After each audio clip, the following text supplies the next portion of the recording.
asking Coach about your play the last several games, and since you got back in the starting lineup, you've done a better job not turning the ball over and getting more assists and your scoring's up. Those 2 games off the bench, how did that maybe change, I don't know, your focus or your mindset, or how did that impact your game? It just allowed me to see the game differently coming off the bench, kind of what I was doing last year. It just allowed me just to have more poise, kind of see how the defense was playing in the beginning of the games that I was sitting in, and it really helped me, and it gave me another sense of just more aggression once I got out there, but also kind of knowing where my spots were or knowing where my teammates' spots were, just things like that. When you talk about aggression, is that like the crossover that we saw the other day that has been on SportsCenter and everything? Is that where things like that come from? No, not really. It just was like, I guess, an unfortunate play for him, but it was just more so like just getting to open spots on the floor, just being able to space the floor, my ability to shoot, and having a great shooter like Cam and JT, great driver, just trying to look for them a little bit more and not turn the ball over, like you said. CJ, had you made someone fall before? That's pretty cool to make someone act like it wasn't like he slipped, he legitimately fell because you crossed him over. I don't know if you've ever done that before. Yeah, I have a few times. Cam, Coach was just talking about you being a little more aggressive, and I believe against Carolina you played 24 minutes, you didn't score, and since then you've been over 60% on your field goals. Just what's the difference you've noticed in your game over the last 3? Just taking what the defense is giving me. Like you said, since North Carolina, all of our numbers have been up. So I think, us playing through guys like, CJ, Caleb, and JT, opens it up for, everybody else. And obviously the way Kate has been playing, that makes, everybody else's job out there a lot easier because the focus isn't on, one person. We all have unique abilities that we can use. So, when you got guys like that on the floor that you're playing with, it makes everybody else's job a little bit easier. For either of you, what's the key to going into this Maryland game and not having any letdown from the big win the other night? Well, I think we know how we have to play every single game. We had an unbelievable intensity. The practices leading up to that game, the vibe before that game was amazing. So we know we have to keep that consistent no matter who we have to play. If it's the last team in the Big Ten or the first team in the Big Ten, we have to have that same preparation every single day. And we know if we have that, we'll be pretty successful. Talking to Coach Holtman about now other teams look at you a little differently. You've put together a good start to the year. You've beaten a #1 team. What do you expect from not just Maryland, but moving forward here from teams? Do you expect to have a little bit more of a target on your back?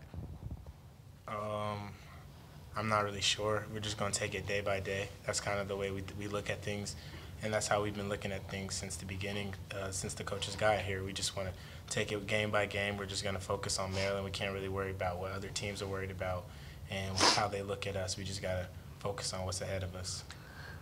Cam, I heard after the game the other night that you were one of the first guys in the locker room telling guys not to get too big after a win like that.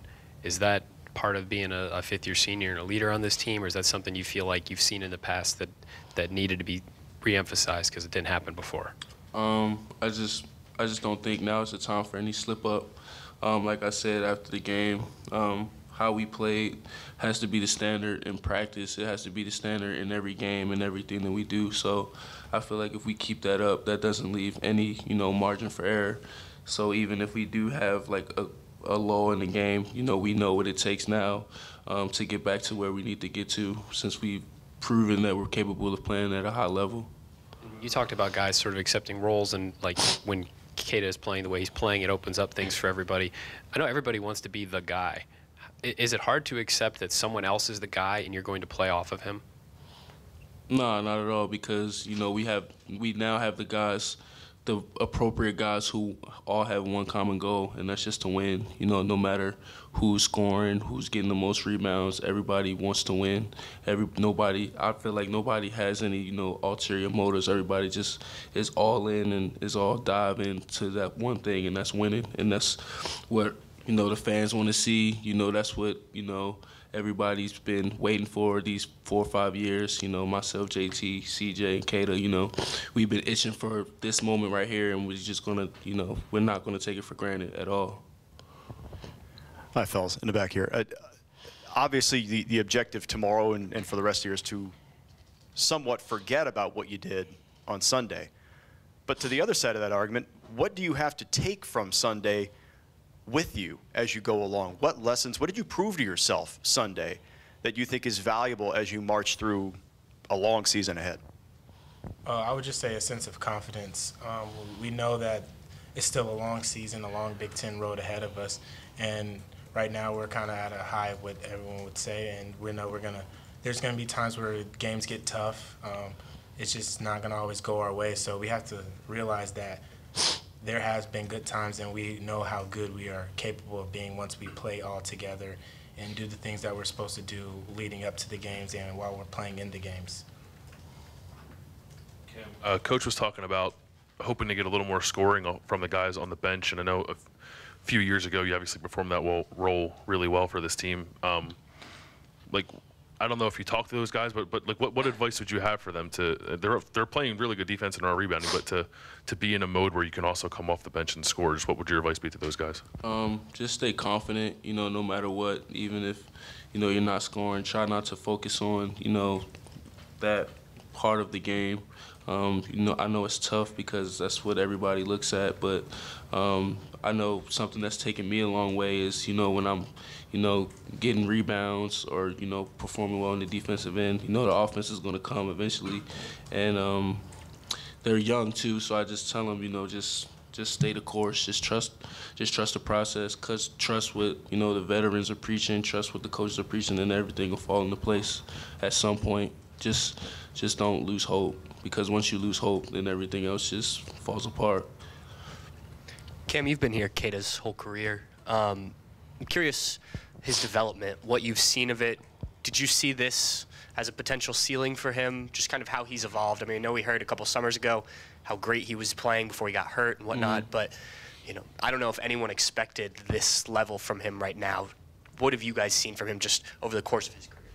Keita's a gym rat. He loves being in the gym. So the way he's playing, like right now, is something that the veterans aren't really surprised at, because we've seen, we've been in the gym with him, playing king of the court, one-on-one.